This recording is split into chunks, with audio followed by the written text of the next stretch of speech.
Hello everyone, this is K D Sharma and you are watching your YouTube channel the RS campus, जहां पर आज हम pronoun की class second करने जा रहे हैं।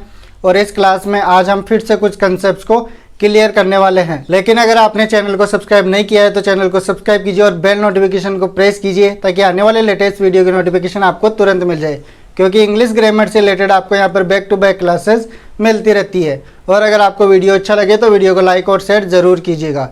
तो चलिए आज की क्लास शुरू करते हैं।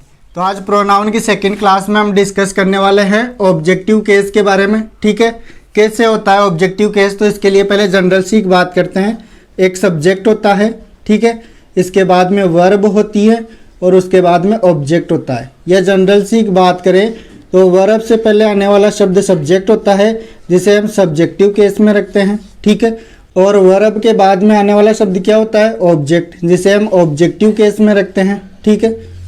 यही बात मैंने यहाँ पर लिखी है, ठीक है। जैसा कि क्या लिखा हुआ है, किसी सेंटेंस के वर्ब के ऑब्जेक्ट, वर्ब का ऑब्जेक्ट ही तो है ये, ऑब्जेक्ट के रूप में ऑब्जेक्टिव केस के प्रोनाउन का यूज होता है। जो मैंने आपको बताया वही बात है, ठीक है। चलिए कुछ एग्जाम्पल है उन्हें समझते हैं।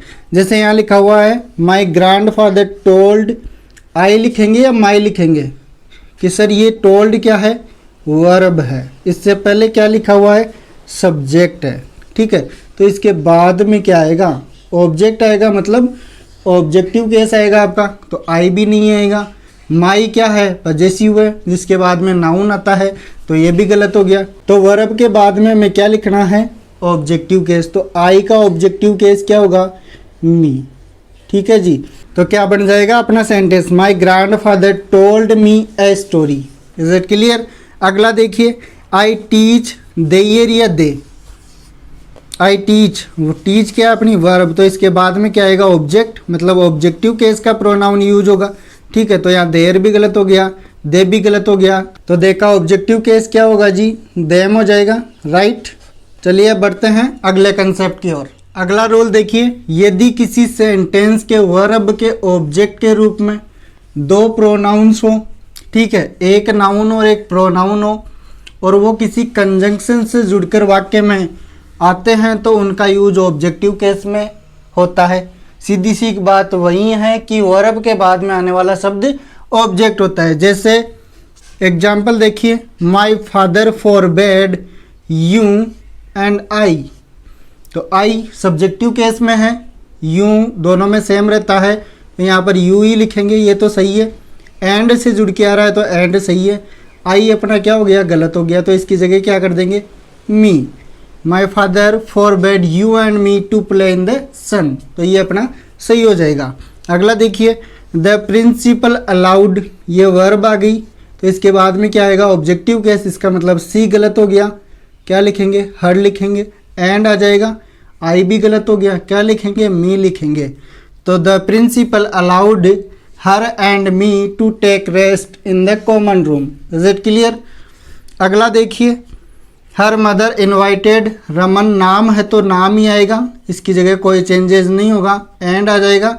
लेकिन आई गलत है, इसकी जगह क्या आ जाएगा, मी आ जाएगा, तो ये सही हो जाएगा। और देखिए, ही सेव्ड, वर्ब आ गई, तो यहाँ पर नाम है तो नाम लिख देंगे, एंड लिख देंगे, और इसके बाद में आई है वो गलत है तो इसकी जगह मी कर देंगे, तो ये अपना सही हो जाएगा। Is it clear. चलिए अब बढ़ते हैं आगे की ओर। अगला अपना कंसेप्ट है पजेसिव केस का यूज कब करते हैं, किस प्रकार करते हैं, या फिर पजेसिव प्रोनाउन कब यूज किए जाते हैं। देखिए पहले कुछ बातें हैं वो ध्यान से सुनिएगा। पजेसिव एडजेक्टिव के बाद हमेशा नाउन आता है।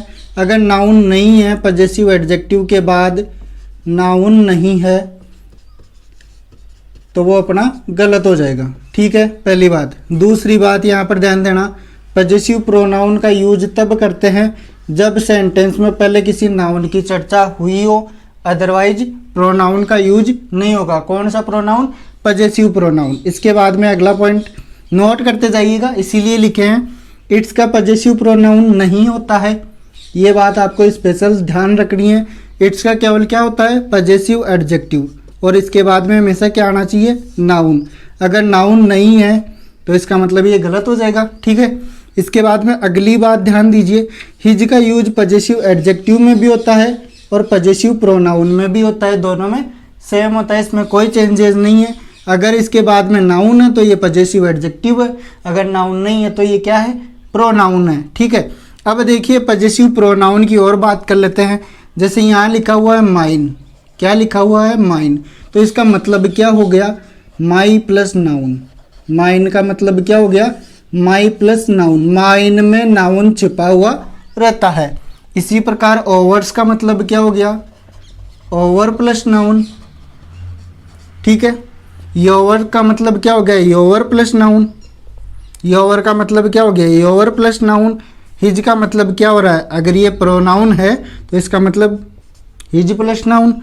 हर्स का मतलब हर प्लस नाउन, इस प्रकार से है। और इट्स प्लस नाउन ही होगा क्योंकि इट्स का प्रोनाउन नहीं बनता है। ठीक है जी, ये बात आपको समझ में आ गई होगी।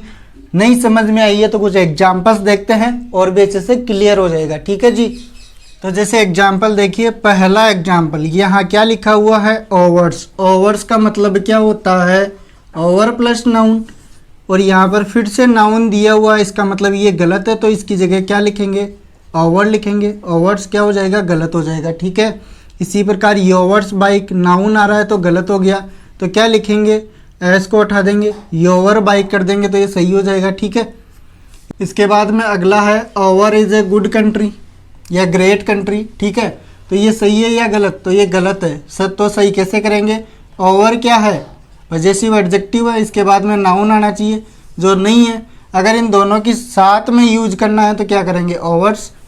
Overs is a great country, तो अपना ये सेंटेंस सही हो जाएगा। ठीक है, अब देखिए हर इज़ ए गुड हाउस, तो हर के बाद नाउन आना चाहिए तो नहीं है, तो हर्स लिख सकते हैं सब्जेक्ट के रूप में, तो ये अपना सही हो जाएगा। ठीक है, इसी प्रकार अगला रूल देखिए, पजेसिव प्रोनाउन का यूज किसी सेंटेंस के वर्ब के सब्जेक्ट या ऑब्जेक्ट दोनों के रूप में होता है।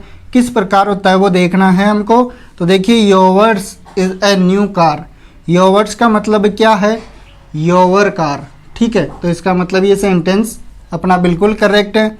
अगला देखिए, hers is a beautiful house, तो हर्स का मतलब क्या हो गया, हर हाउस, तो इसका मतलब ये सेंटेंस बिल्कुल करेक्ट है। अगला देखिए, he has lost my notebooks as well as yours. अब योवर के बाद में तो भाई नाउन लिखना होगा इस प्रकार, तो इस प्रकार ना लिखकर हम ऐसा लिख सकते हैं योवर्स, तो ये अपना सही हो जाएगा, योवर गलत होगा। ठीक है जी, अगला देखिए, please save his life and hers, तो यहाँ पर प्रोनाउन का यूज हुआ है तो इसका मतलब ये सही है।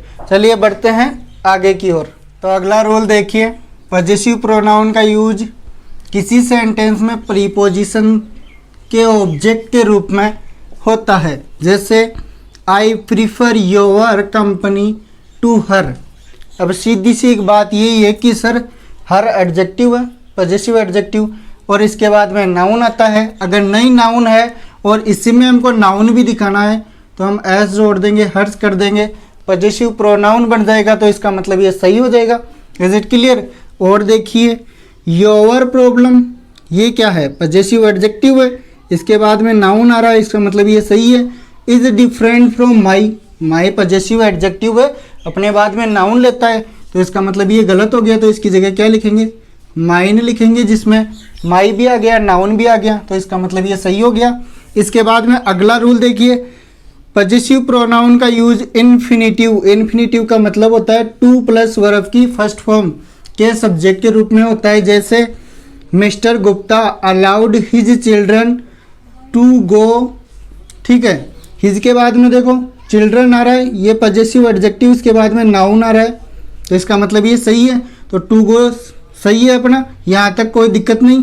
To the museum but Mrs Gupta did not allow her to go. Her के बाद में तो नाउन आना चाहिए, नहीं आ रहा, तो इसका मतलब ये गलत हो गया।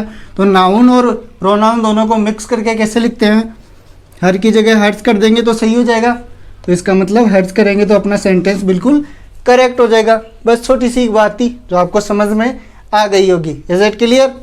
तो इस प्रकार से अपनी क्लास कंप्लीट होती है। फिर मिलेंगे अगले वीडियो के साथ कुछ नया लेकर, तब तक के लिए टेक केयर, बाय बाय।